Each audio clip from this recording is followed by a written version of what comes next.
Le peuple de Dieu, aussi religieux qu'il soit, peut se retrouver perdu. Les serviteurs peuvent se retrouver perdus dans une confusion totale. Mais la religiosité ne s'arrête pas. On continue à faire nos affaires et parfois la gloire de Dieu n'est plus là.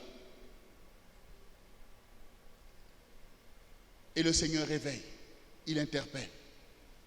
Regardez bien aimés cette histoire que nous connaissons dans 1 Roi, le chapitre 18. Je vais lire à partir du verset 30.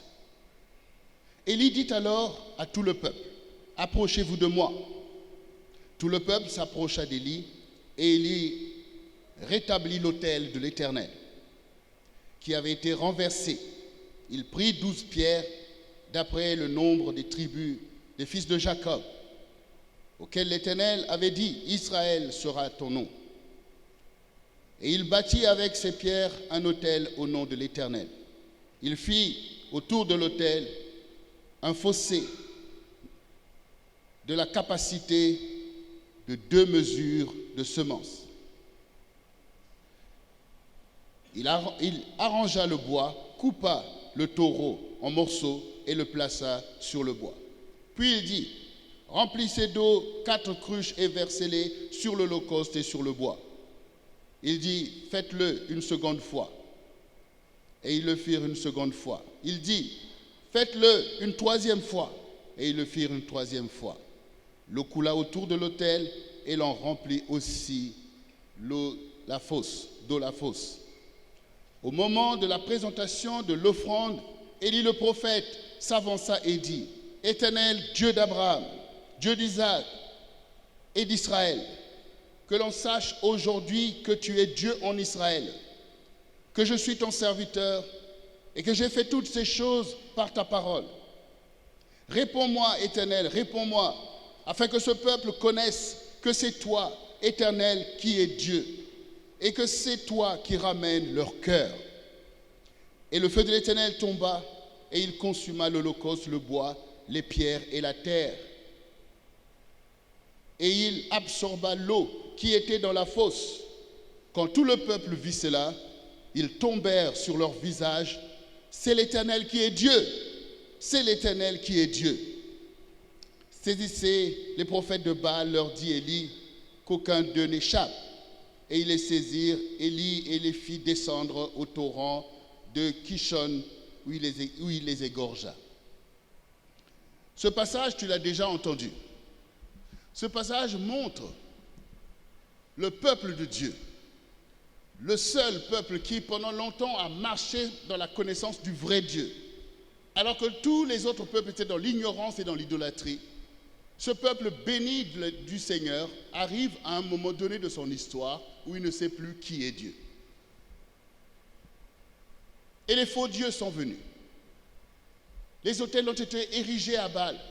Et avec la corruption du roi, les prophètes se sont laissés corrompre pour commencer à adorer du bois et de la pierre. Élie, le serviteur de Dieu, est devenu comme un homme mystérieux. On ne sait pas où est-ce qu'il habite, où est-ce qu'il va, on le voit de temps en temps. Mais Élie sait qui est Dieu. Et un jour, Élie a pris le challenge de se présenter devant le peuple de Dieu. Vous dites, mais puisque vous pensez que Baal est Dieu, alors rassemblez les prophètes de Baal. Et moi, j'invoquerai l'Éternel. Et on verra qui est Dieu. Si c'est Baal qui est Dieu, alors qu'il réponde avec le feu. Mais si c'est l'Éternel qui est Dieu, et qui répond par le feu, alors vous saurez qui est Dieu. Oui, bien-aimés. Nous pensons que notre religiosité veut dire qu'on adore Dieu. Parce qu'on est religieux veut dire qu'on connaît Dieu. Parce qu'on est religieux veut dire que nous sommes dans les voies du Seigneur. Mais eux aussi, ils étaient religieux. Les prophètes de Baal aussi, ce sont des religieux. Ceux qui servent Satan aussi, ce sont des religieux. Tout le monde est religieux. Sur la terre, il n'y a pas de vrais athées. Tout le monde est religieux. Ils n'adorent pas ce que vous adorez, mais ils adorent quelque chose. Donc tout le monde est religieux. Donc ne te laisse pas impressionner par ta religiosité. Parce que le Seigneur dit, mon peuple périt faute de connaissance. Donc ce qui importe pour toi, c'est la connaissance de ton Dieu. Parce que si tu manques cette connaissance, Satan va te flouer. Comme il a floué là, tout le peuple d'Israël qui commençait à croire que Baal est Dieu. Donc je sais que dans notre pays aussi, Nous aussi, nous pouvons dire le Dieu de nos pères. Le Seigneur a une grande renommée dans ce pays parce qu'il en a fait des choses. Moi-même, je suis témoin. Je suis témoin. Mon père, M. Goma Simon-Pierre, fait partie de l'histoire de l'Église évangélique du Congo. Quand les Suédois ont emmené la foi chrétienne ici, et qu'ils ont commencé à témoigner ces choses, un jour, ils ont fait, je ne sais pas, une sorte de conférence, et mon père, c'était un jeune enseignant, et avec d'autres enseignants, ils ont donc rencontré les leaders de cette église suédoise évangélique pour dire, mais nous on entend tout ce que vous dites, que Dieu fait par-ci, par-là, que l'Esprit se manifeste. Pourquoi nous-mêmes, on ne vit pas ces choses? Nous aussi, on veut vivre nous-mêmes ces choses. Alors ces personnes ont reconnu que oui, votre requête est intéressante. Quand nous allons rentrer, nous allons nous mettre en intercession afin que le réveil descende sur vous. Et c'est ce qu'ils ont fait. Effectivement, quelques temps plus tard, l'Esprit est tombé sur le pasteur Bouana dans la région du Poul. C'était pour la première fois qu'un serviteur de Dieu manifeste ouvertement l'onction du Saint-Esprit et avec les dons de prophétie et toutes ces choses. La deuxième personne concernée par cette visitation du Saint-Esprit, c'était mon père, M. Goma Simon-Pierre, à Indo. Et ces personnes ont manifesté la puissance de Dieu. C'est ce qui a permis à beaucoup aussi de renoncer à leur faux Dieu. Donc on sait comment le Seigneur a manifesté sa puissance pour que l'Église puisse avancer comme nous avons pu le voir. Mais vient un temps où les vierges s'endorment.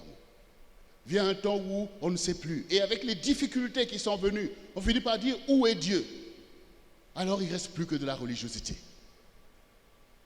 Mais nous savons que Dieu se garde toujours, soit 20 000 hommes, 7 000 hommes qui ne fléchissent pas le genou et qui sont fidèles au Seigneur, même s'ils sont cachés dans des grottes, mais ne cèdent pas à des Baals. C'est le cas. C'est le cas de toi.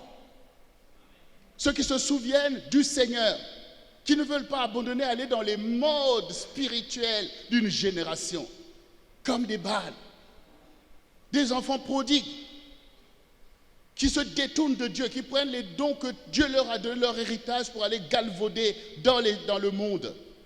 Ça arrive à un peuple de perdre la boussole. Et si nous sommes dans la vérité, ce temps n'est pas différent de ce que je suis en train de dire.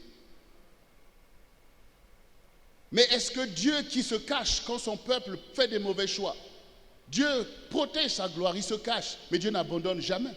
Parce qu'il est le maître de l'histoire. Le Seigneur dit que tout a un temps. Et Dieu est tout à fait capable de vous donner le temps si vous voulez être des enfants prodigues. Si vous voulez aller expérimenter d'autres dieux, il dit allez-y. Mais la parole dit que l'Éternel se lève et ses ennemis se dispersent. Dieu se lève toujours. Il reviendra toujours vers ce qui est à lui. Et ce jour-là, le Seigneur a motivé Élie pour dire, va rencontrer ce peuple. Va rencontrer ce peuple. Et ce peuple s'est rencontré. Et les prophètes de Baal ont invoqué leur Dieu toute la matinée. Baal n'a jamais bougé le petit doigt. Parce qu'il n'est pas Dieu en fait. Il est vrai que des gens, quand on se retrouve dans des chambres obscures, il y a des choses qui se passent, il y a des manifestations démoniaques. Et ces gens finissent par croire que ces choses sont des dieux. Oui, il y a des manifestations démoniaques. Comme disait tout à l'heure notre sœur dans son témoignage. Dans ses pratiques occultes de sa propre famille, bien sûr, il s'y passe des choses. Mais vous croyez que les démons sont où? Ils sont là sur la terre. Vous voyez, les démons, ce sont des influences. Ce sont des esprits, ils n'ont pas de corps. Et puisqu'ils ont une volonté, ils doivent assujettir des corps pour manifester leurs œuvres sur la terre, en fait. La violence, l'impudicité, ce sont les démons qui font ces choses. Et donc, quand tu manques de connaissances, l'ennemi va venir te manipuler en te faisant croire que c'est ton intérêt. Il peut même te faire croire que c'est ton intérêt pour aller tuer quelqu'un ou aller vendre ta famille. C'est la manipulation démoniaque. On a entendu tout à l'heure ce que Miguel disait. Il n'a pas dit, oh, les ambiances, j'ai fumé un peu, et puis j'étais accro à la drogue. Il sait, il dit, Satan m'avait assujetti. À un moment donné, dans ce pays, il faut qu'on parle aussi maintenant de la vérité. Comme si Satan n'existe pas, comme s'il ne fait rien. Vous savez, Satan, c'est un esprit religieux. Et il se retrouve toujours, au contraire, là où il y a des religieux. Parce que c'est comme ça qu'il va opérer. Même dans le jardin d'Éden, le serpent est venu. Pourtant, ils étaient dans la gloire de Dieu. Et quand vous lisez l'histoire de Job, Il vous a dit que les fils de Dieu se sont retrouvés devant le Seigneur et Satan était au milieu d'eux. Donc le problème, ce n'est pas que, nous quand on grandissait, on pensait que les démons sont dans les forêts en fait. On pensait que les démons, vous voyez, quand il fait noir, tu traverses une forêt bizarre, ils sont dans les cimetières. On pensait même que ce sont des gens qui sont morts, qui après deviennent des démons. Pourtant, on allait à l'église. Il n'y a personne qui t'enseigne ces choses. Ce sont des anges déchus. Et qui ont investi la terre pour manipuler des gens et déployer leur royaume. Ces choses doivent être connues. Parce que quand la sœur était en train de témoigner ici, dans le couple, qu'est-ce qui se passait? Si maintenant son mari n'avait pas patienté, ce couple allait se casser la figure. Mais combien de couples se cassent la figure parce que le mari ne supporte pas, la femme ne supporte pas ces manifestations démoniaques? Mais on va à l'église, amen, alléluia, on rentre, les mêmes oppressions et rien ne change. Rien ne bouge, mais ce que l'on voit, c'est la destruction du peuple de Dieu. À un moment donné, on ne voit plus la différence entre le peuple de Dieu et les païens. Parce que les mêmes phénomènes, les mêmes aberrations, les mêmes violences, les mêmes impudicités, toutes ces choses s'opèrent. Et il ne reste plus que de la religiosité. Amen, alléluia, on fait ces choses, mais au quotidien, tu n'es pas capable de tenir une position de sanctification. Et tout ça, faute d'enseignement. Faute d'enseignement. Faute d'enseignement. Parce que beaucoup de personnes aiment le Seigneur et sont de bonne volonté. Mais il faut aller dans des enseignements profonds pour aller dévoiler le royaume de Satan, quels sont ses principes. Mais aussi montrer aux enfants de Dieu les principes du royaume de Dieu. Comment tu accèdes aux promesses de Dieu. Comment tu te tiens pour marcher fidèlement avec le Seigneur. Vous savez, comme je dis, souvent, vous savez, il faut réaliser c'est quoi la puissance de Dieu et c'est quoi la puissance de Satan. Je vais vous donner des éléments simples qui vont vous permettre prochainement de savoir que ça, c'est Satan qui opère. Nous connaissons tous la puissance du Seigneur, de guérison, de délivrance, de toutes les choses que Dieu fait. Sa puissance se déploie dans l'univers qu'il a créé, dans tous les facteurs qu'il a fait que l'humanité se développe. Nous voyons que c'est la main de Dieu qui fait ces choses. Mais la puissance de Satan, en fait, c'est une puissance nuisible. Satan, en fait, quand il ne vient pas te dire que je suis Satan, suis-moi. Il se prend toujours pour Dieu. Et il agit par des esprits de python, donc des esprits, en fait, de mensonges. Parmi quelque chose qu'il arrive à faire dans la vie de beaucoup, c'est de mélanger le bien et le mal. Satan, il mélange le bien et le mal. Par exemple, quand il a parlé à Ève, il n'a pas dit « Oh, n'écoute pas Dieu ». Il a dit « Ah, Dieu a-t-il dit de ne pas manger? D'accord. Mais si vous mangez, vous ne mourrez pas, en fait. Vous serez comme Dieu. » Vous voyez, il a voulu mélanger et ce que Dieu a dit et ce qu'il a ajouté. Et du coup, toi aussi, quand Satan vient mettre le mal dans le bien que tu fais, eh bien, tu te dis, mais moi, je suis pas médiocre que les autres, parce que moi, quand même, je fais ceci. Moi, quand même, je paye ma dîme. Moi, quand même, je jeûne. Moi, quand même, je fais. Mais il y a quelque chose de mal qui est là, qui va corrompre, en fait, tout le reste. Pourquoi? Parce que si vous prenez quelque chose de bien et vous ajoutez quelque chose de mal, tout devient mal. Est-ce qu'on comprend bien ce principe-là? Tout devient mal. C'est comme si vous prenez une nourriture bonne et vous prenez quelque chose d'infect et que vous mettez dedans, la nourriture est corrompue en fait. La nourriture est corrompue. Ça veut dire que ce soir, si tu dois retenir quelque chose, retiens que le Seigneur a dit clairement à Jérémie, si tu sépares ce qui est vil de ce qui est précieux, si tu sépares, ça veut dire que la vie chrétienne, en tant que l'Église, c'est-à-dire le rassemblement des saints. Qui sont les saints? C'est ceux qui croient en Jésus. C'est-à-dire sont les vierges. C'est-à-dire ceux qui veulent épouser le Seigneur, qui veulent être avec lui pour l'éternité. Donc, les saints se rassemblent. Et ça aussi, c'est quelque chose d'important. Quand nous venons ici, que nous nous mettons ici pour rassembler, même le peuple de Dieu ici, à Pointe-Noire, pour rassembler les âmes. C'est comme ça l'Église. L'Évangile, c'est ça, c'est un rassemblement. Et on déclare la parole de Dieu pour donner l'opportunité à tous ceux de bonne volonté d'accéder aux promesses de Dieu. Donc on se rassemble, et c'est important. Ce n'est pas une histoire des assemblées les uns les autres qui se font concurrence de je ne sais pas quoi en fait. On est là pour libérer la parole, parce que les gens ont besoin d'être enseignés. Qu'ils soient ici ou je ne sais pas où, que quelqu'un entend que, mais oui, c'est vrai que je me séduis, c'est vrai que je fais beaucoup de choses bonnes, mais telle chose que je fais de mauvais, en fait, vient corrompre tout ce que je fais de bien. Parce que le Seigneur dit de séparer. Si tu sépares ce qui est vil de ce qui est précieux, tu seras comme ma bouche. C'est ce qu'on appelle la sanctification. Une mise à part. Une mise à part. Donc nous avons besoin d'avancer maintenant dans ça. Parce que quand tu fais ce qui est bien, ça suffit de faire ce qui est bien. Il n'y a pas besoin de faire ce qui est mal à côté. Et il y a beaucoup de choses mal qui sont rentrées dans nos vies, même dans l'église. Je sais de quoi je parle. J'étais là moi-même. Quand nous étions là avec des copines à longueur de journée, est-ce que même à l'église, on nous démontrait que ce n'était pas normal? Profitons des coutumes qui sont là, que bon, même quand tu vas voir une femme, tu vas voir ses parents, on va dire, oh, allez-y d'abord, vivez ensemble, et puis après, venez donner la dot. Donc, on profite de toutes ces coutumes pour vouloir, en fait, abolir l'enseignement de la parole, comme si cette parole n'est pas donnée pour nous délivrer, en fait.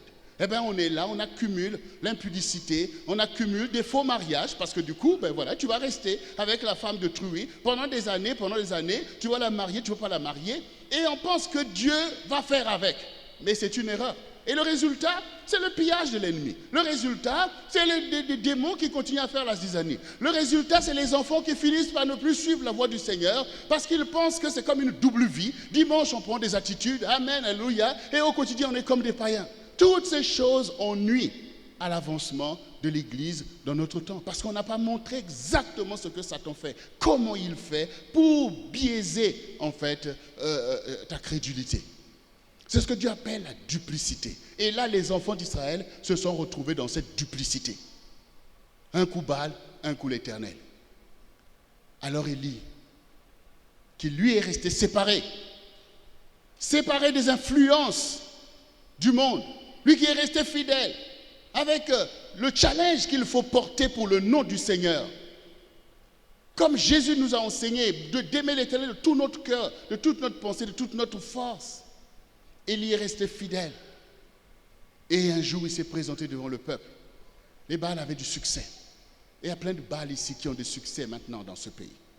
Les Baals avaient du succès. Le peuple était mitigé. Bon, Élie, là, qu'est-ce qu'il va pouvoir faire?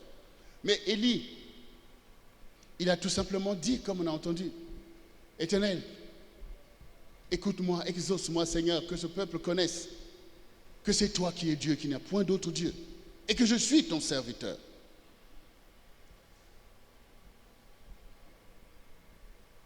Le serviteur n'est pas plus grand que son maître, mais il appartient à tout serviteur d'être comme son maître. C'est la part de chaque serviteur, d'être fidèle au Seigneur et d'être dévoué pour le peuple de Dieu, de recevoir ce que Dieu te donne pour le peuple et de te battre à faire prévaloir le plan de Dieu pour le peuple. Et chaque serviteur doit prendre sa part pour être comme Élie, pour être comme Pierre, comme Jean, comme Jacques, ceux qui nous ont précédés. Et je me rappelle toujours les paroles que le Seigneur me disait, de considérer la vie de ceux qui ont marché avant moi. Dans ma consécration, je devais me souvenir de ceux qui ont marché avant moi. Donc maintenant, qu'est-ce qu'il nous reste encore? Sinon qu'à se tenir ici comme Élie, pour dire, Seigneur, ce feu d'Élie, on en a besoin. On a besoin de ce feu ici à Pointe-Noire, dans ce pays, dans le Congo. Tu en as besoin dans ta vie. Tu as besoin que ce feu descende, en fait. Ce feu, tu en as besoin. Et la parole s'adresse à qui? Elle s'adresse. À un moment donné, la puissance de Dieu doit faire la différence. Parce que quand le feu est descendu, les enfants d'Israël ont dit, c'est l'Éternel qui est Dieu. C'est l'Éternel qui est Dieu. Jésus-Christ, qui était au milieu de son peuple, les enfants d'Israël, un jour il a dit à ses propres disciples, j'ai d'autres brebis qui ne sont pas de cette bergerie. Celles-là aussi, il faut que j'aille les chercher, afin qu'il y ait un seul Seigneur et un seul troupeau. C'est de nous qu'il a parlé. Et Jésus est venu nous chercher. C'est lui le Seigneur. C'est lui l'époux de l'Église. Et il faut être fidèle au Seigneur, qui a donné sa vie pour nous. Et ce Seigneur qui a fait des miracles et des prodiges pour changer l'histoire, comme les apôtres l'ont fait. c'est le même qui nous mandate pour évoluer dans la même dispensation, accomplir les mêmes miracles et les mêmes prodiges.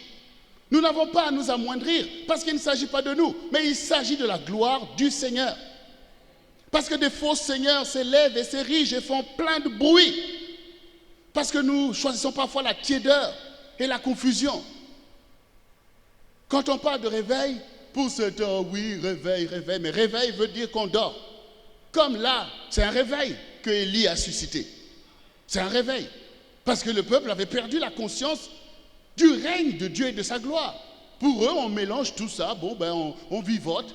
Mais là, quand ils ont vu le ministère que Élie a rendu, ils ont dit, l'Éternel seul est Dieu. C'est un réveil. Ça dit qu'on finit par se dire qu'il n'y a pas d'autre Dieu. Parce que même pour beaucoup de chrétiens, parfois on entend cette, oh, c'est le même Dieu, parfois même avec les musulmans, oh, c'est le même Dieu, hein, on l'appelle là, comme ça, tel nom, tel nom. Ce n'est pas le même.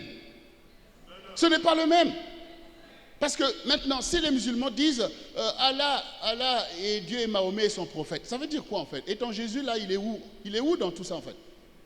Si tu concèdes que oui, c'est le même Dieu, donc tu as renoncé à Jésus. Oui. Parce que Jésus est Dieu. Et les musulmans disent quoi de Jésus? Ils disent, oh, c'est un prophète. Ils disent même qu'il va revenir. Toi, tu entends ça, tu dis, ah, mais voilà, ils connaissent. Mais revient pour faire quoi? Oh, il va se marier, il y aura même des enfants. C'est ça ton Jésus. Non, il faut qu'on se réveille en fait. Il faut qu'on se réveille. Ce qu'on a besoin, c'est la puissance du Seigneur. Et pour cela, nous avons besoin véritablement de nous lever en tant que peuple de Dieu. Le Seigneur dit, vous êtes la lumière du monde. Vous. Ce soir, regardez le nombre que nous sommes ici. Le Seigneur dit, vous êtes la lumière du monde. On n'est pas lumière et ténèbres en même temps. Donc nous sommes la lumière. Ça veut dire qu'il faut qu'on décide de briller. Il faut qu'on le décide. Si nous voulons marcher pour le Seigneur, il faut qu'on le décide. Vous voyez, c'est comme les gens qui prennent des bannières et qui déploient les bannières pour que tout le monde les voit. Donc nous, ici à Pointe-Noire, nous allons décider que nous sommes le peuple de Dieu. Et puisque nous sommes le peuple de Dieu, nous sommes donc la lumière du monde et le sel de la terre. Par notre témoignage, nous allons éclairer notre génération et par le sel, par les valeurs que Dieu a mis en nous, nous allons rendre la vie des autres meilleure. On a entendu le témoignage de Miguel. Quand maintenant la grâce l'a touché, quand il a été enseigné, lui-même s'est levé pour aller vers ceux qui étaient encore dans l'esclavage, ceux qui n'avaient pas la grâce comme lui d'avoir cet enseignement, pour aller les secourir et leur annoncer la parole de Dieu. Et aujourd'hui, ce travail impacte la Martinique. Beaucoup de gens sont sortis des prisons de la mangrove, se marient, deviennent des pères de famille. Et maintenant, jusqu'à la Dominique, ce travail agit. Parce qu'à un moment donné, il a compris que, mais oui, je suis la lumière du monde. À un moment donné, il faut que tu assumes ta relation avec le Seigneur. Parce que si c'est Christ qui est en toi, alors la lumière va briller. La lumière va briller. La lumière va briller. Mais ça, il faut qu'on le décide. Quand tu es... Voyez Jésus vraiment, il est Dieu en fait. Il est formidable. Il ne fait rien de bizarre. Il ne fait rien en cachette. Quand il nous a aimés alors qu'il était là dans son ciel, comme on a chanté tout à l'heure, pourquoi prendre ce sentier de misère, toi qui étais là dans la gloire? Mais en fait, vous voyez, il n'a pas eu honte de nous en fait. Il n'a pas eu honte de nous, il nous épouse en plein jour, il est fier de nous là dans le ciel. Voilà, il est là. Il n'est pas comme un homme qui rencontre une femme, et tu ne la vois que la nuit. Dès que c'est le jour, tu fais comme si tu ne la connais pas. Vous voyez, c'est pas bon tout ça en fait. Mais nous aussi, nous devons être comme Élie. On ne peut pas avoir honte de l'Éternel en fait. Tu ne peux pas avoir honte de Jésus. Devant ceux qui font du bruit, tous les Baals, des faux dieux. Et toi aussi tu es là. Où est la lumière qui brille? Donc ce soir, comme la génération qui a vu le feu, nous avons besoin de nous émanciper, de nous lever. Que ce pays appartient au Seigneur. Le pays appartient au Seigneur. Pas de la religion, mais le vrai Seigneur qui agit, qui opère au milieu de son peuple et qui fait des miracles et des prodiges. Ça, c'est à nous de décider. Ça, c'est à nous de décider. Quand nous ne faisons rien, mais ceux qui ont les faux dieux se pavanent en fait. Parce qu'ils n'ont rien en face. Quand Goliath était là en train d'insulter le peuple de Dieu, parce que Saül était loin de Dieu. Saül était loin de Dieu, il était dans la confusion. Ils ne savent plus obéir au Seigneur, ils entraînaient le peuple de Dieu dans l'erreur. Mais quand David est arrivé sur le champ de bataille, il dit, mais qu'est-ce qui se passe? Vous êtes l'armée du Seigneur. Comment un incirconcis va insulter le Seigneur et puis vous êtes là en train de trembler? Oui, sa lance pèse ceci. Vous êtes là pour contempler la lance de l'ennemi ou de contempler le nom de l'Éternel pour pouvoir l'anéantir? Il dit, laissez-moi aller le combattre. Je dis, bah attends, tu es un enfant. Dans le réveil, il n'y a plus d'enfants. Quand l'Esprit de Dieu descend, il n'y a plus d'enfants. Il n'y a plus d'enfants. Parce que le Seigneur dit, qui es-tu grande montagne? Tu seras aplani. Ce n'est ni par force ni par puissance, mais c'est par mon esprit. Ça veut dire que l'Esprit descend, comme le feu d'Élie. Le Saint-Esprit descend, parce que Jésus a envoyé le Saint-Esprit pour oindre l'Église, afin que l'Église fasse la différence. C'est ce que les anciens ont fait. Et jusqu'à aujourd'hui, le Saint-Esprit est là, parcourt la terre pour accomplir la parole. Vous voyez, l'Esprit accomplit la parole. Si la parole n'est pas dans ta vie, l'Esprit n'a rien à faire là, en fait. Tu peux garder tes religiosités. Mais si tu veux accomplir la volonté du Seigneur, là, le Saint-Esprit va venir. Le Saint-Esprit va venir. Et dans des choses concrètes, tu es peut-être une sœur. Tu sais que Dieu dit que l'homme quittera son père et sa mère et s'attachera à sa femme et les deux deviendront une seule chair. Tu soupires après le mariage. Tu vois que ça a du mal à venir. Et les gens sont toujours là pour venir te séduire. Ils veulent des rapports sexuels. Ils veulent des rapports sexuels. À un moment donné, toi aussi tu dis, oh bon, là je passe. Oh d'accord, ben tu pars dans ces choses. Tu as oublié que Dieu est fidèle en fait. Tu as oublié que Dieu, c'est lui qui t'a créé. Il a une destinée pour toi. Reste dans ta position. Le Seigneur va faire. Et puis surtout, tu as besoin de savoir comment prier pour ces choses. Parce qu'au moment où tu es là, ton gars, il est peut-être envoûté dans plein de choses. Mais quand maintenant tu as la connaissance et que tu commences à invoquer le Seigneur en lui rappelant sa parole, que Seigneur, tu déclares dans ta parole que l'homme quittera son père et sa mère et s'attachera à sa femme et les deux deviendront une seule chair. Seigneur, tu dis qu'il n'est pas bon que l'homme soit seul. Alors pourquoi tu laisses mon homme être seul là-bas alors que moi je suis là pour l'aider? Seigneur, touche-le, délivre-le de tous ses envoûtements afin qu'il me voie et me reconnaisse parce que je veux te servir auprès de lui. Je veux bâtir moi et ma maison. Quand tu commences à prier en rappelant à Dieu sa parole, le royaume de Dieu commence à bouger. Dieu est là pour sa parole. Et le Saint-Esprit est là pour accomplir la parole. Bien sûr, il y a un combat spirituel. Bien sûr, il y a une épreuve de force, mais nous sommes déjà victorieux parce que le Seigneur lui-même a déjà vaincu cette bataille. Mais la part des disciples, c'est d'être fidèles. La part de la fiancée, c'est d'être fidèle. Donc, nous savons, comme au temps d'Élie, ramener le cœur des enfants d'Israël à l'Éternel. C'est ce qui se passe aujourd'hui. Il faut ramener l'Église à Jésus-Christ et lui seul. Ramener l'Église au Seigneur Jésus. Parce qu'il s'est trouvé plein de saints dans l'Église. Saint un tel, ça n'en finit pas. Exactement comme les enfants d'Israël qui avaient toujours des téraphimes, tout un tas de choses dans leur poche. Tout ça pour exciter la jalousie du Seigneur. Non, bien-aimés. L'Église, c'est le règne de Jésus-Christ au milieu de l'humanité. Tous ceux qui sont des disciples de Jésus, il n'y a pas d'autre Dieu que le Seigneur. Souvenez-vous quand un de ces deux, Philippe, a dit, Maître, montre-nous le Père. Il dit, Philippe, ça fait si longtemps que je suis au milieu de vous et tu ne m'as pas connu. Et bien sûr, quand on parle de Christ, c'est-à-dire loin, c'est Dieu lui-même. Emmanuel, Dieu parmi nous. Emmanuel, Dieu parmi nous. Quand dans nos pays, on a aussi beaucoup ont cette culture catholique où on voit toujours Jésus comme un bébé, on voit toujours Jésus crucifié, mais on ne voit pas comment il règne aujourd'hui. Et on ne le voit pas comme Dieu. Et beaucoup de chrétiens se battent encore à savoir s'il y a trois dieux. Dieu le Père, et puis il y a Dieu le Fils, et puis le troisième, Dieu le Saint-Esprit. Et tu es perdu au milieu de ça. Non, bien-aimé. Il y a un seul Dieu. Il y a un seul Dieu. Et ce Dieu nous a visités. C'est Jésus, la parole devenue chair. La face découverte du Dieu invisible. C'est Jésus. Et c'est le même qui est monté. Il dit, si je ne m'en vais pas, l'Esprit ne viendra pas. Donc il est monté, il a envoyé son Esprit. D'ailleurs, les apôtres appelaient le Saint-Esprit l'Esprit de Jésus. Donc on le voit. Toi-même, tu es là, tu as un corps, tu as une âme et tu as un esprit. Mais Dieu, parce qu'il est Dieu, il est capable de se révéler dans ces 3 dimensions. Mais c'est le même, c'est la même personne. Il n'y a pas 3 dieux, un seul. Et c'est Jésus qui est notre Dieu.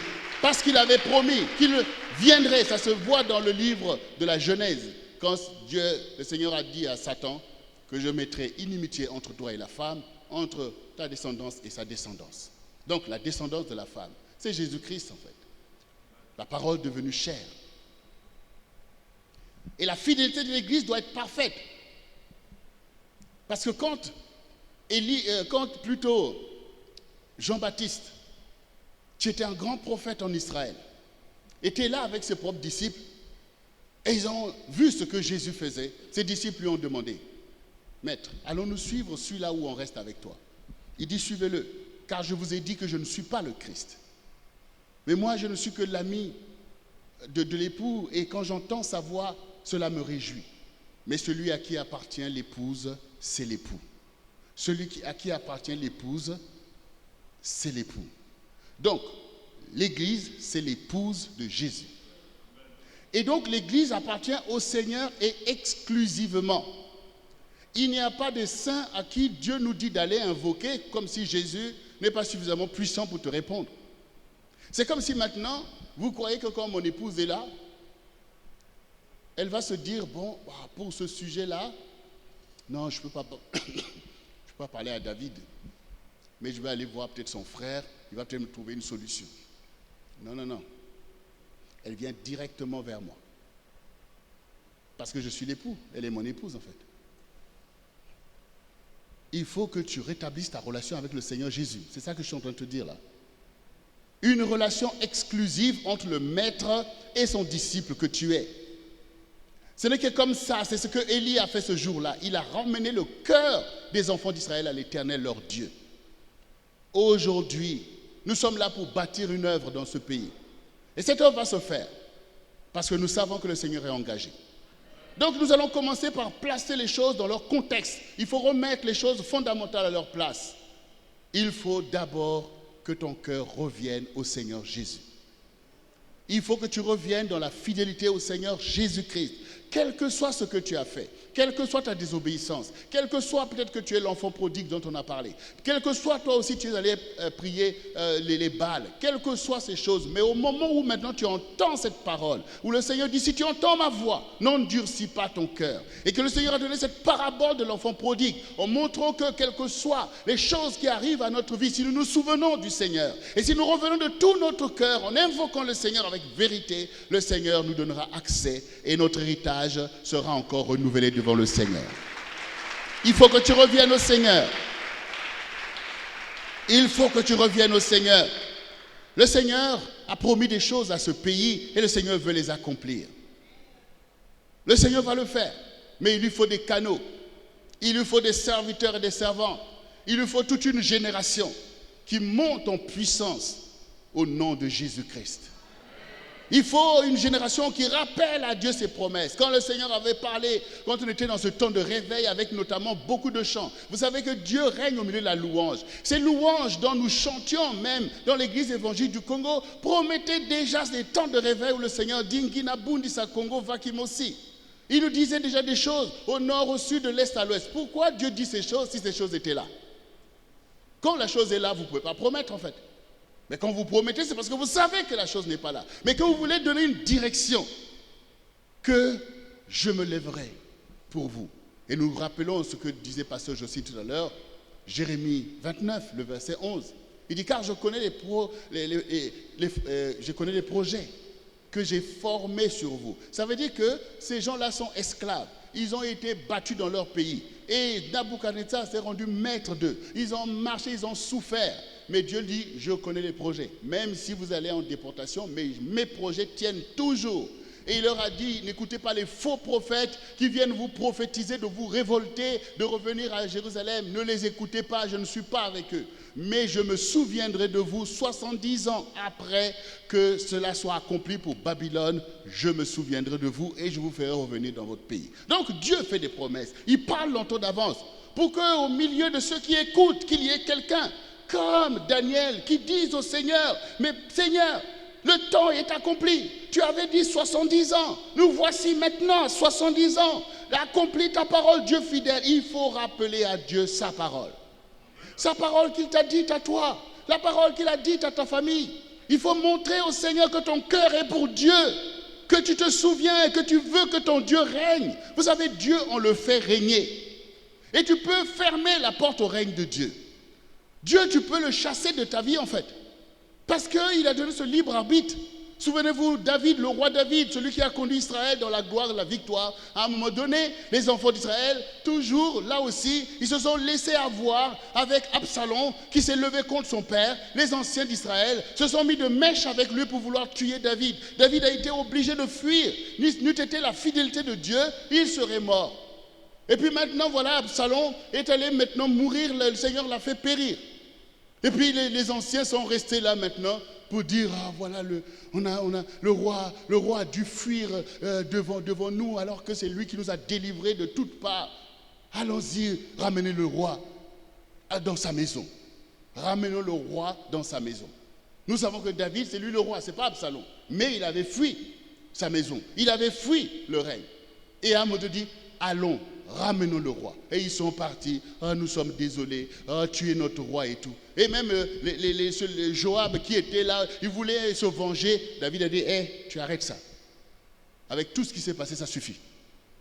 Il n'y a pas une vie qui doit tomber ici. Donc le Seigneur aussi voit en fait par les choix que nous faisons, les galères, les déboires qui nous arrivent. Mais ces choses, en fait, le Seigneur n'est pas comme nous quand quelqu'un te faisait du mal et qu'il lui arrive quelque chose de mauvais, tu dis, ça t'apprendra. Le Seigneur ne fait pas ça, en fait. Il est vraiment désolé de voir nos souffrances, en fait.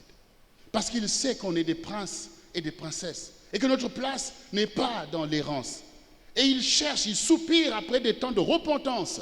Il soupire après des temps de prise de conscience, des temps de réveil, où son peuple peut encore dire, Seigneur, viens régner sur nous. Nous voulons porter ton joug, nous voulons nous humilier, nous voulons te servir, nous voulons faire toutes ces choses. Le Seigneur en prendra plaisir. C'est pour ça que je disais tout à l'heure que nous sommes le peuple de Dieu. Ça veut dire que ce n'est plus question de Élie seul. Ce n'est plus question du pasteur Goma seul, pasteur Marcel, pasteur Jocelyne seul. C'est maintenant question d'une génération qui ne veut pas périr.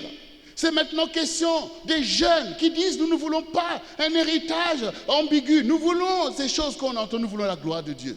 Nous devons nous lever comme le peuple de Dieu, comme les serviteurs de Jésus-Christ dans ce pays, pour dire, Seigneur, viens et règne. Seigneur, viens et manifeste tes œuvres. Seigneur, révèle ta gloire. Nous, tes serviteurs, nous sommes là pour marcher dans la vérité, pour accomplir ta parole. Vous savez, le challenge du peuple de Dieu, c'est de marcher selon la parole.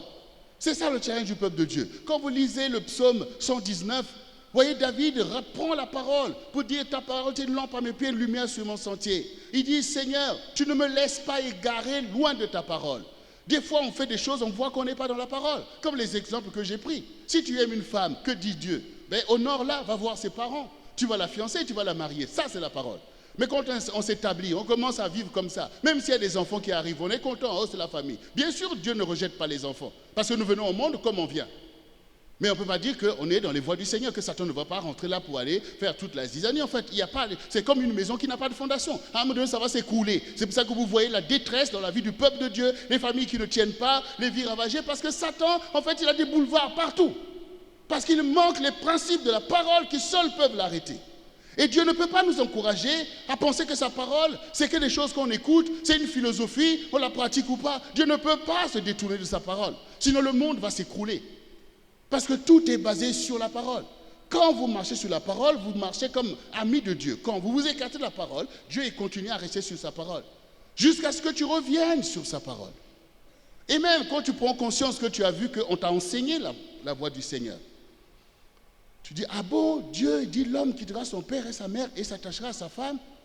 Mais ça, je n'avais pas pris conscience de ça. Mais maintenant, tu as pris conscience. Donc, ça veut dire que même si tu as 70 ans et que la mère de tes enfants, qui est là avec toi aussi à 60 ans, et que vous avez, je ne sais pas, 7 ou 10 enfants, que tu penses que oh, ça quoi beau, ça la kandenge wana. Non, au moment où tu entends cette parole, tu vas te lever, tu vas aller voir le maire que je veux une date de mariage. Je veux une date de mariage. Tu vas honorer cette femme-là. Parce que c'est toujours la parole que tu vas remettre sous tes pieds. Et le Seigneur en prendra plaisir.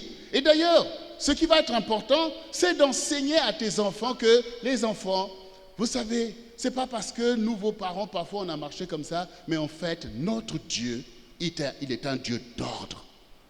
Voyez, quand vous aimez une femme, il faut l'épouser. Vous savez, nous, on a parlé tout à l'heure de mon père. Mon père, ils ont fait des choses extraordinaires. Nos parents ont marché avec Dieu, ils ont fait des choses extraordinaires. Mais malheureusement, soit aussi par faute d'enseignement, ou tout simplement par des choix un peu erronés. Ils en ont fait aussi des choses qui étaient des dégâts, notamment des femmes, tout un tas de choses. Nous, on était contents quand on nous disait, ah, voici ta demi-sœur. Nous, de voir ma demi-sœur, on est content. Mais on ne sait pas, en fait, comment ça vient. On ne sait pas. Tout ça, c'est mélangé, en fait. C'est mélangé. Mais je peux vous dire que notre père, même avant de nous quitter, je me rappelle, un jour, on était là avec lui, et puis il nous parlait comme ça, un peu en parabole. Et il essayait de nous faire savoir qu'il ne faut pas faire ce genre de choix. Que les femmes, que aller, tout ça, c'est pas bon. Il ne pouvait pas aller franco. Peut-être qu'il se dit, peut-être qu'on va dire, ah, mais toi-même. Mais il essayait d'être désolé. Et il savait que si ses enfants s'aventurent dans ce genre de choses, c'est bien, mais parfois on peut ne pas s'en sortir, en fait. Vous voyez? Donc on ne peut transmettre que des bons héritages. Et tout à l'heure, dans ce qu'on a entendu, c'est que, oui, on reçoit de nos parents des bonnes choses. Un héritage, ça se choisit. Quand tes parents te laissent quelque chose, c'est un bon héritage, tu le prends. Parce que c'est logique, c'est normal. Et si c'est quelque chose de mauvais, tu as le droit de t'en détourner. Que non, ça, je ne veux pas. D'ailleurs, mon propre père, puisque ses parents pratiquaient, effectivement, comme on a entendu avec le témoignage de Hermine, pratiquaient en fait des pratiques occultes pour aller invoquer les esprits, pour que les poissons viennent là, je ne sais plus comment on nous expliquait ces choses. Quand maintenant, il a voulu apprendre ces choses à son fils lui a dit, oh, papa, tu sais, nous maintenant on a Dieu. Nous maintenant on a Dieu. Donc il n'a pas voulu apprendre ces pratiques-là. Et ce qui est une bénédiction pour nous. Parce que ces choses auraient pu se continuer. Donc un héritage, ça se reçoit ou ça se rejette. Et toi aujourd'hui, puisque le Seigneur est venu et qu'il a changé pour toi la malédiction en bénédiction, ne continue pas à ployer sous le joug des choses que tu vois qui posent problème à la famille. Et souvent l'ennemi profite des temps délicats pour continuer à mettre des totems, des choses. Comme par exemple, quand mon père est mort, moi j'étais déjà en France, donc nous sommes venus pour l'enterrement. Et moi je savais déjà par la parole de Dieu que Dieu ne veut pas des pratiques sur le corps, soi-disant aller interroger le corps pour aller faire ces choses, parce que Dieu dit que ces choses sont des choses abominables. Mais oui, c'est abominable, parce qu'en fait, tu te livres toi-même au diable, en fait. Tu te livres au diable, tu ouvres des portes à des démons pour venir jouer avec ta vie. Donc j'arrive, donc je savais que j'avais une conduite à tenir par rapport à la parole de Dieu. Quand vous avez entendu la parole, que vous êtes enseigné, et que vous trahissez la parole de Dieu au moment où il faut l'appliquer, c'est à votre préjudice. Alors qu'est-ce qui va se passer? Quelqu'un est mort, tout le monde est là. En plus, mon père, c'était quelqu'un d'important. Qu'est-ce qui va se passer? Est-ce que quand je vais venir là, je vais faire moi aussi la duplicité pour vouloir montrer aux gens que oui, on est triste, allez laisser n'importe quoi? Non, je dois rester sur ma position, selon la vérité qui m'a été annoncée par le Seigneur. Donc je suis venu. Et à un moment donné, il y a une personne qui est, soi-disant un oncle, qui se lève maintenant devant le corps et qui dit, les enfants, mettez-vous derrière moi. Bon, certains se mettent, moi je regarde. Et il veut parler au corps. Moi je m'écarte encore davantage pour montrer que je ne suis pas du tout d'accord. Donc il commence à parler au corps. Il parle. J'ai attendu mon heure. Après un moment donné, là maintenant, j'ai pris la parole. J'ai dit, notre Père, il a vécu par la grâce de Dieu, il a fait de grandes choses. Aujourd'hui, il est parti vers le Seigneur. Le Seigneur me l'a montré, avant qu'on me dise que mon père est mort. J'ai vu mon père, il était comme allongé sur la terre, il y avait tout un tas de choses autour. Et j'ai vu en fait quelque chose se lever, comme quelque chose qui se lève, et comme si le corps reste en pourriture. Je vois comme quelque chose qui se lève, comme un corps spirituel qui se lève, et puis, paf, il est monté. Et j'ai entendu le chant qui dit... Pasialiba boaburelena ilimbipe mupasisa la kibali musa kuyulu sadi yangana batumu alinanda ya utimipe. La parole dit que ces serviteurs-ci ne manqueront pas leur récompense. Au ciel, ils se réjouiront avec les anges. Et quand après on m'a dit que papa est parti, donc le Seigneur m'a attesté qu'il est monté, qu'il est allé vers le Seigneur. Et que ce qui est resté là, c'est le corps qu'il faut aller mettre en terre. C'est le corps, lui-même il n'est pas là. Donc maintenant, je dis maintenant que bon, vous parlez, à qui vous parlez en fait? À qui vous parlez là? Si c'est papa qui est là, pourquoi vous allez l'enterrer? Si c'est lui, pourquoi vous allez l'enterrer en fait? Voilà. Si c'est lui qui est dans ce cercueil, pourquoi vous allez l'enterrer? Non. Il faut arrêter. Papa appartient au Seigneur. Nous sommes une famille qui appartient au Seigneur. On ne peut pas laisser des pratiques comme ça, en fait, gangréner des générations, alors que ce sont des choses que Satan utilise. Parce que qu'est-ce qui va se passer maintenant? C'est pour ça même que nous, on croyait que les démons, en fait c'était ceux qui sont morts. Quand il y avait même un corps qu'on emmenait à l'enterrement, nous on allait se cacher sous le lit. Parce qu'on se disait que c'est des démons. Voilà. Alors que non, ce sont les restes. Ce sont les restes qu'on met en terre, comme le Seigneur l'indique, mais l'esprit est déjà parti. Donc qu'est-ce qu'on fait? On soutient la famille qui est éprouvée. On fait des choses pour soutenir la famille. Mais pas pour aller maintenant croire que là tu es en train encore de rentrer en relation avec ton père. Il n'est plus là. Et d'ailleurs, après j'ai dit, bon voilà, là on va faire on va enterrer papa, on va enterrer plutôt les restes de papa, et puis vous allez rester là, je vois mes tantes, vous allez rester là pendant une semaine. Après une semaine, je ne veux plus voir personne ici. Vous devez rentrer chez vous, parce que vous êtes toujours en deuil. Quelqu'un meurt, vous rentrez en deuil. Vous sortez, un autre meurt, vous rentrez encore. Après vous rentrez. Quand est-ce que vous allez vivre votre propre vie? Quand est-ce que vous allez vivre votre propre vie? Mais oui, à un moment donné, vis ta vie en fait. Il faut que tu vives ta vie. À la fin, mes tantes sont venues nous voir. Papa, tu as raison. Papa, tu as raison. Bien-aimé, l'ignorance n'est pas à notre avantage. L'ignorance n'est pas à notre avantage. C'est la connaissance qui est à notre avantage. Mais je reviens sur le fait que nous sommes le peuple de Dieu. C'est-à-dire que maintenant, ce soir, vous qui êtes venus à cet appel, et nous qui sommes ici, nous sommes le peuple de Dieu. Et ceux qui sont venus de loin, regardez toute cette délégation de plus de 40 personnes qui sont venues avec nous. Quand je les vois ici en train de témoigner, tout ce qu'ils ont témoigné. Mais ça me rappelle que quand j'ai quitté ce pays, je suis parti tout seul en fait. Et je me rappelle, c'était la compagnie portugaise, on appelait ça Air Portugal. Ça n'existe plus, je crois. Mais je me rappelle en fait. Mais aujourd'hui, je reviens avec une délégation de plus de 40 personnes qui m'accompagnent en disant on va avec le pasteur. Donc Dieu a été fidèle, il a fait des choses. Il a fait des choses. Et quand maintenant, je reviens au milieu d'un peuple que je connais, dont je connais la valeur spirituelle, dont je connais les dons, les talents que Dieu lui a donnés, et dont je connais aussi la valeur parce que c'est un pays béni, et on sait ces choses. Mais aussi c'est un peuple qui a des challenges avec le Seigneur. Donc quand je reviens, et que je ne reviens pas seul, et que je dis que nous sommes le peuple de Dieu, ça veut dire que ce soit nous qui venons maintenant de la France, ou ceux qui m'accompagnent, et toi qui es ici, qui as toujours aimé le Seigneur, ou qui entend sa parole et dit c'est ça qui me convient. Nous allons nous lever en fait. Nous allons nous lever pour dire Seigneur, viens dans le lieu de ton règne. Reviens sur ce pays. Nous voulons te faire régner. Nous voulons te faire régner. Et nous voulons le vrai Dieu, le vrai Seigneur. Nous ne voulons plus des bals, nous ne voulons pas de livrets. Nous ne voulons pas l'agitation inutile. Nous ne voulons pas des concurrences entre des assemblées ou je ne sais pas quoi. Nous voulons t'invoquer avec vérité. Nous voulons invoquer ton nom. Viens Seigneur, manifeste ta gloire, manifeste tes prodiges. Délivre ce pays, sauve ce pays, rassemble ton peuple, sauve les âmes, montre à tous les étrangers qui sont dans ce pays que ce pays appartient au Seigneur. Nous sommes le peuple de Dieu. C'est ça le réveil. C'est comme un acte de naissance que nous prenons ensemble. Nous le prenons ensemble. Et je veux vous dire que quand cette vision, Dieu nous l'a confiée, mais vous imaginez quelqu'un qui arrive en France. Je suis parti avec un visa de 2 semaines parce que c'est difficile d'avoir un visa. Et je voulais tout simplement aller passer au moins 1 mois en France puisque j'avais fini mes études et je devais prétendre à travailler au ministère des Affaires étrangères. Et donc finalement, après chaque année, je demandais le visa, ça n'arrivait pas. Et puis là, comme par hasard, on accepte de me donner le visa, mais 2 semaines.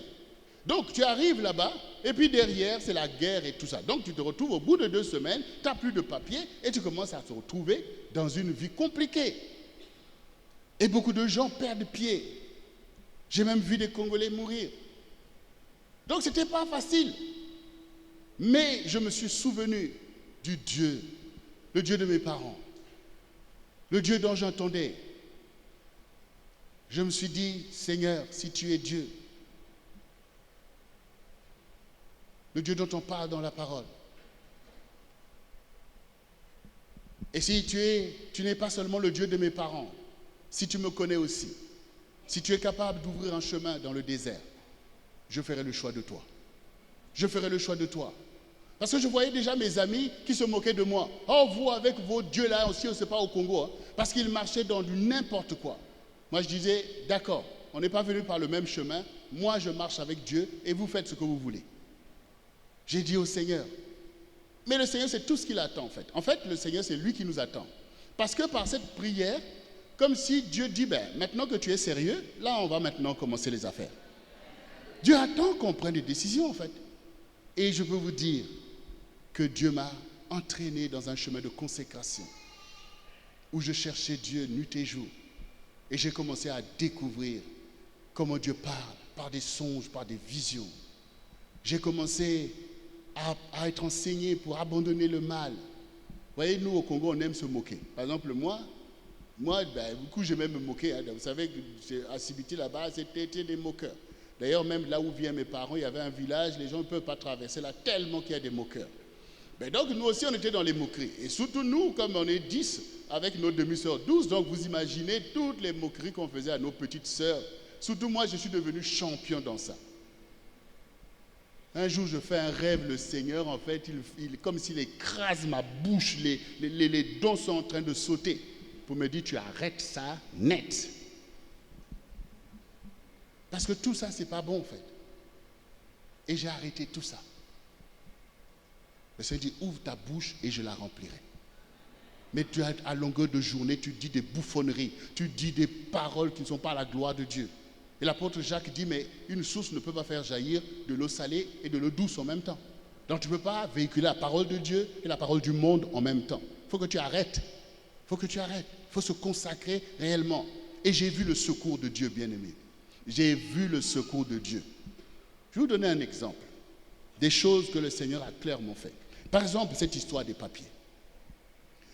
Le Seigneur me dit, ne t'inquiète pas, ne regarde pas en arrière. Parce que moi, je voulais rentrer au Congo, hein, malgré ce qui se passait. Ça m'a dit, tu ne regardes pas en arrière, parce que celui qui met la main à la charrue et regarde en arrière n'est pas bon pour le service. Je dis, mais Seigneur, quel service? Regarde, là, je suis là, j'ai même peur des CRS, ils vont m'attraper, me mettre dans un avion et puis me balancer au Congo. Il dit, je te délivrerai.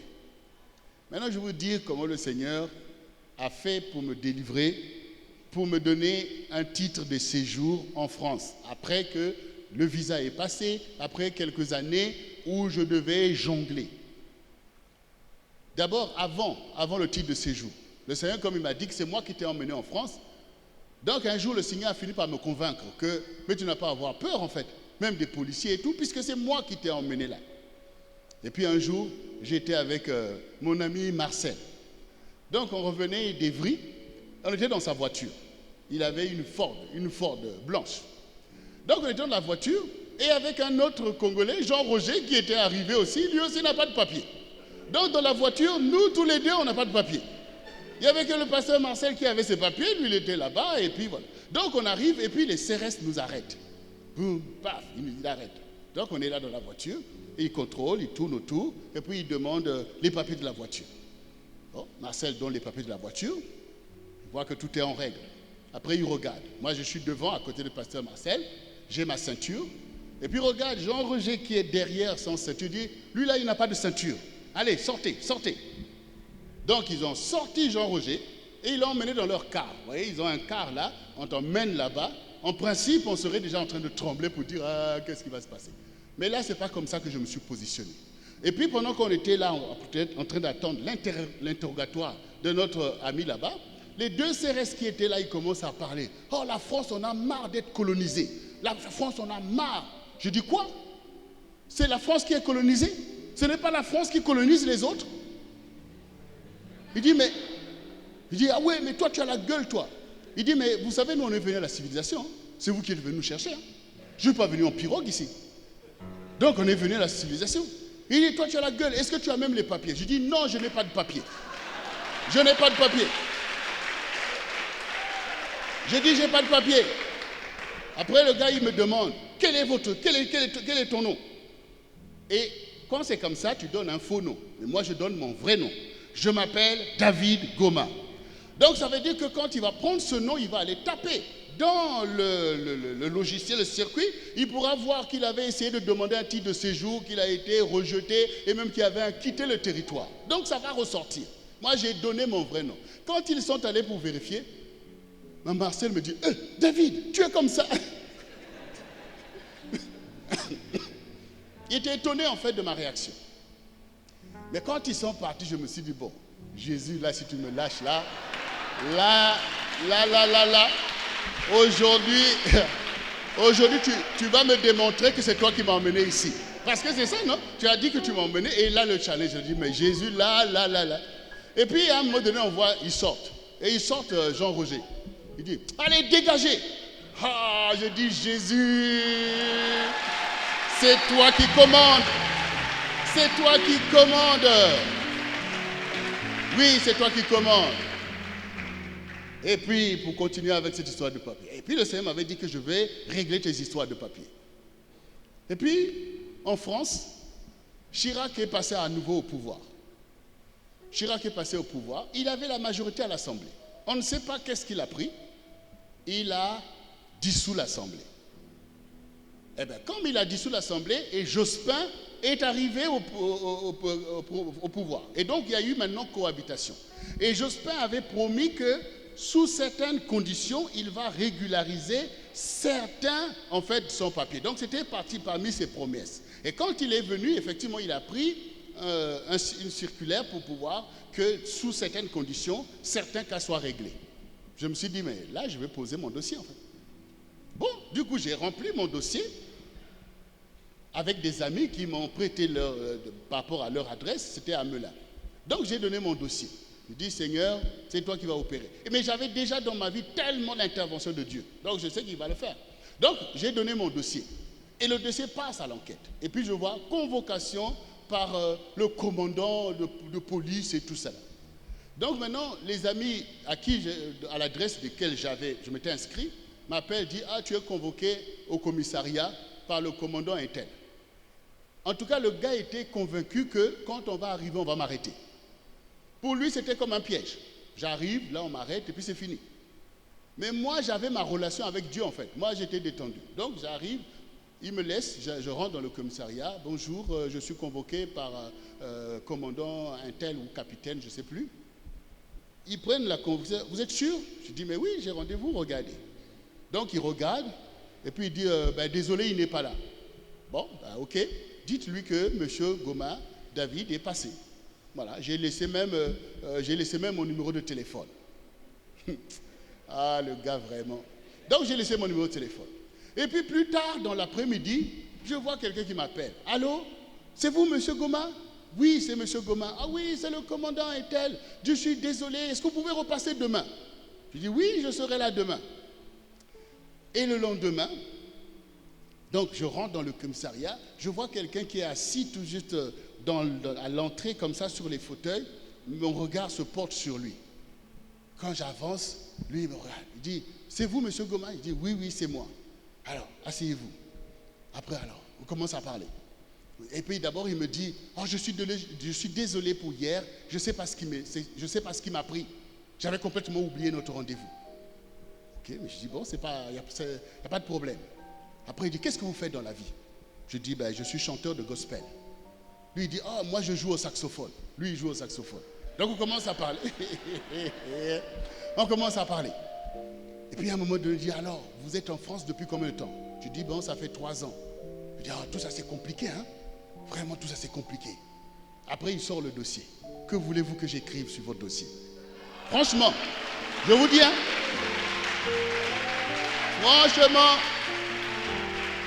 bon, je lui dis, je ne sais pas en fait, je ne sais pas. il y a tout simplement vie à vie favorable. Boum, allez. Et c'est comme ça que mes problèmes de papier ont été réglés. Et je peux vous dire que si le gars m'avait vu quand j'étais venu la veille, ça n'allait pas se passer comme ça en fait. Parce que c'était des ordres d'enquête de suspicion. Donc Dieu avait permis en fait qu'il puisse oublier pour créer un précédent en ma faveur. Et il s'est senti redevable vis-à-vis. Vous voyez comment le Seigneur opère? Vous croyez qu'il n'est pas Dieu? Il n'oublie pas ses promesses. En tout cas, il avait tourné cette personne en ma faveur. Et maintenant, je peux vous dire qu'un jour, dans la nuit, le Seigneur me dit, pour mes serviteurs, je peux changer de gouvernement. Vous croyez qu'on blague? On ne blague pas, bien-aimé. On ne blague pas. Quand tu as Jésus, tu as tout en fait. C'est une erreur de le mettre un peu de côté, d'aller là dans l'errance. Quand tu as Jésus, concentre-toi sur lui. Concentre-toi, parle-lui, avance avec lui, sois cette vierge sage. Le Seigneur accomplira envers toi toutes ses promesses. Alors, bien-aimé, ce soir, ce que je veux, c'est que tu réalises que quand tu pries, le Seigneur entend. Et que quand le Seigneur envoie maintenant comme ça, un dispositif comme celui-ci, sois dans la vérité. Pour dire, Seigneur, ces choses, c'est moi qui les ai demandées. C'est moi qui les ai demandées. Parce qu'on en a besoin. De ce ministère qui en fait tellement ailleurs, ici, on en a besoin. Alors, soyons dans la vérité. Nous sommes là dans la vérité, toi dans la vérité. Faisons ensemble que ce réveil puisse s'établir. Et dans ce réveil, il y a l'épanouissement du peuple de Dieu. Bien sûr, d'abord, on élève le nom du Seigneur. Nos louanges vont monter. L'adoration va descendre et notre Dieu va être glorifié. Parce qu'il faut faire régner le Seigneur pour qu'il puisse libérer sa gloire. Nous voulons rassembler le peuple de Dieu. Nous voulons voir le bonheur du peuple de Dieu. Et nous voulons appeler les âmes au salut. Ceux qui sont dans les ténèbres, nous sommes là pour leur dire, vous n'avez pas besoin de périr dans les ténèbres parce que Jésus a payé pour toutes vos fautes. Venez vers le Seigneur. Donc nous allons faire ce travail du rassemblement du peuple de Dieu et de l'évangélisation parce que beaucoup se perdent. Des nouvelles générations ne connaissent plus le Dieu de leurs parents. Mais nous allons être là pour leur rappeler que vous avez un héritage avec Dieu. Parce que ce pays appartient au Seigneur. Nous allons ramener, oui, ces jeunes-là dans l'église du Seigneur pour qu'ils deviennent des saints. Parce que les jeunes ont cette force, cette fougue. Parce que le Seigneur dit, voici, ce sont les violents qui s'emparent du royaume. Bien-aimés, nous allons nous emparer du royaume, du Seigneur notre Dieu, qui repose sur ce pays. Nous allons libérer les vocations, nous allons libérer les ministères, nous allons mener toute une génération à son accomplissement. Alors, bien-aimés, donc répondez au Seigneur.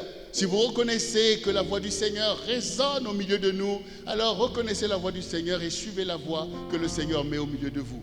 Et comme disait mon épouse, nous voulons que le ministère soit bien organisé ici. Nous ne demandons pas quelque chose, mais nous voulons que le ministère soit bien basé. Et comment le ministère réussit, c'est par des fidèles. Soyez donc fidèles à ce ministère dès lors que vous avez la conviction que Dieu vous appelle ici. Prenez position, parce que les choses vont avancer parce que vous-même vous faites alliance avec nous. Mais si vous ne faites pas cette alliance, c'est comme si vous rejetez cette dispensation, elle ira ailleurs, elle ne restera pas ici. Mais je pense qu'il y a beaucoup de personnes qui ont prié pour ça. Je pense que toi, tu es là, tu sais que non, mon temps est venu. Je pense que tu réalises que c'est pour toi, tous les témoignages, c'est pour toi. Alors lève-toi fidèlement, lève-toi dans ce ministère, donne ton nom, sois dans les équipes. Nous serons là pour continuer à faire ces choses. Demain, nous serons encore ici. Invitez des gens qui, par-ci, par-là aussi, cherchent l'approche de Dieu. Le Seigneur va faire des prodiges. Dès ce soir, nous allons invoquer la main de Dieu sur chacun d'entre vous, afin que le Seigneur puisse pourvoir, que le Seigneur puisse répondre, qu'il y ait des délivrances, des guérisons. Et demain, nous serons encore là, bien-aimés, invités partout pour que ce lieu soit rempli par la bénédiction, parce que Dieu veut toucher un maximum de personnes, parce que, comme j'ai dit, nous sommes le peuple de Dieu. Nous allons nous lever dans cette ville et nous allons faire l'œuvre du Seigneur. Est-ce que tu es d'accord avec moi? Si tu es d'accord, lève-toi devant le Seigneur. Acclame-le, acclame-le, acclame le Seigneur Jésus. Il est notre héros. Acclame le Seigneur Jésus. Alléluia.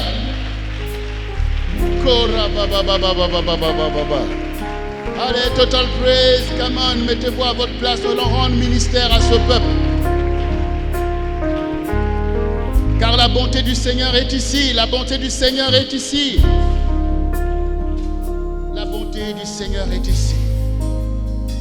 Le Seigneur t'aime et il a mobilisé des oiseaux de proie. Merci de déplacer la chair.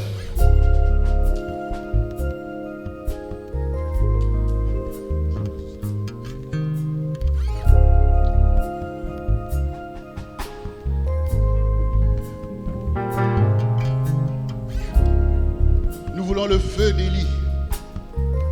Et Dieu pourvoit ce feu. Ce feu va descendre sur toi parce que tu es l'habitation de Dieu. Tu as besoin de ce feu au milieu de toi. Tu as besoin de l'onction du Seigneur. Et le Seigneur est là pour briser le joug. Il est là pour disperser l'oppression démoniaque. Il est là pour anéantir tous les totems qui t'avaient marqué par les choses qu'on t'a fait faire depuis ta prime enfance. On a introduit des choses, mais ne t'inquiète pas. Le Seigneur est celui qui te délivre. Mais sois concentré. Fais alliance avec le Seigneur. Fais alliance avec le Seigneur ce soir. Dis au Seigneur, ce n'est pas en vain que je suis venu ici, Seigneur. Je suis venu te rencontrer, Seigneur. C'est pourquoi maintenant, voici mon besoin devant toi. Voici ma situation. Je l'expose devant toi. Comme toutes ces personnes qui sont venues vers Jésus pour dire, Fils de David, aie pitié de moi. Alors le Seigneur leur demandait, que veux-tu que je te fasse? Seigneur, que mes yeux voient. Toi aussi, ce soir, dis au Seigneur ce que tu veux qu'il fasse. Parce que l'onction du Seigneur est dans ce lieu. Et que le Saint-Esprit est dans ce lieu pour attester la gloire du nom de Jésus-Christ. Alors bien-aimé, toi qui es ici, répète après moi. Et toi qui m'écoutes aussi de là où tu es, dans ton pays ou quelque part, toi aussi, mobilise-toi, car le Seigneur te voit. Et répète après moi, Seigneur Jésus, me voici devant toi, Seigneur. Je suis venu vers le seul vrai Dieu, parce que tu es toi seul Dieu. Il n'y en a point d'autre. Je reviens à toi, Seigneur. Et mon cœur revient à toi. Comme les enfants d'Israël reviennent vers l'Éternel, je reviens à toi parce que tu es l'époux de l'Église. Je reviens fidèlement en reconnaissant que tu es Dieu et que tu es capable dans ma vie. Dans ta bonté, ta compassion et ta miséricorde, Seigneur, tu es l'Éternel qui me sanctifie maintenant même, qui purifie mes pensées au-dedans de moi, qui purifie mon âme et mon être tout entier, Seigneur. C'est toi qui ôtes mes péchés et qui écarte mes transgressions. C'est toi qui enlèves toute iniquité au milieu de moi, Seigneur, afin que je sois pour toi un disciple. Me voici, Seigneur, car ta parole m'a concerné. Et aujourd'hui, je ne veux pas me détourner, mais je me présente devant toi. Comme les enfants d'Israël au temps d'Élie, Seigneur, se sont tenus devant toi et ont vu ta gloire. Ce soir, je veux voir ta gloire, Seigneur. Parce que je sais que ton amour est inébranlable envers moi. Merci, Seigneur éternel Dieu. J'invoque ton nom maintenant même pour revenir dans ma destinée. Je reconnais que tu as formé un projet pour ma vie et je veux l'accomplissement de ce projet. Ne te souviens plus des choses par lesquelles je t'avais désobéi. Ne te souviens plus des choses dans lesquelles je me suis perdu, Seigneur. Mais aujourd'hui, accorde-moi ta guérison. Accorde-moi ta délivrance, Seigneur. Me voici devant toi. Je reviens en nouveauté de vie. C'est pourquoi j'accepte l'esprit de réveil et du relèvement. Me voici avec mes frères et mes sœurs pour être ton église dans ce pays et dans cette génération. Me voici, Seigneur. Étends ta main, Seigneur. Car voici, je renonce à Satan et à ses œuvres. Je renonce à son pillage. Je renonce à sa manipulation. Je brise maintenant même les liens de sang qui voulaient me retenir en bas, qui voulaient me retenir en arrière, qui voulaient me retenir à la queue. Parce que je suis la tête et non la queue. Parce que je suis devant et non derrière. Et que je suis en haut et non en bas. Maintenant même que ta lumière brille en moi. Au nom de Jésus-Christ de Nazareth. Je renonce à tous les fardeaux qui sont venus sur ma vie. Les fardeaux de maladie, les fardeaux d'oppression, les fardeaux d'échec, les fardeaux de pillage. Je renonce à tout cela au nom de Jésus-Christ de Nazareth. Esprit du monde, tu sors de ma vie. Esprit de mort, tu sors de ma vie. Je renverse toute domination qui agissait dans ma famille. Les liens de désobéissance sont brisés. Aujourd'hui, je suis libre au nom de Jésus-Christ. Je suis libre car l'héritage de Dieu vient sur moi. Le sang de Jésus coule en moi maintenant même. Et je suis libre dans ce lieu. Je repars de ce lieu libre. Je repars de ce lieu guéri. Je repars de ce lieu délivré. Car c'est là le choix de Jésus pour moi. Et j'accepte le plan de Dieu maintenant même. Au nom de Jésus-Christ de Nazareth. Alléluia.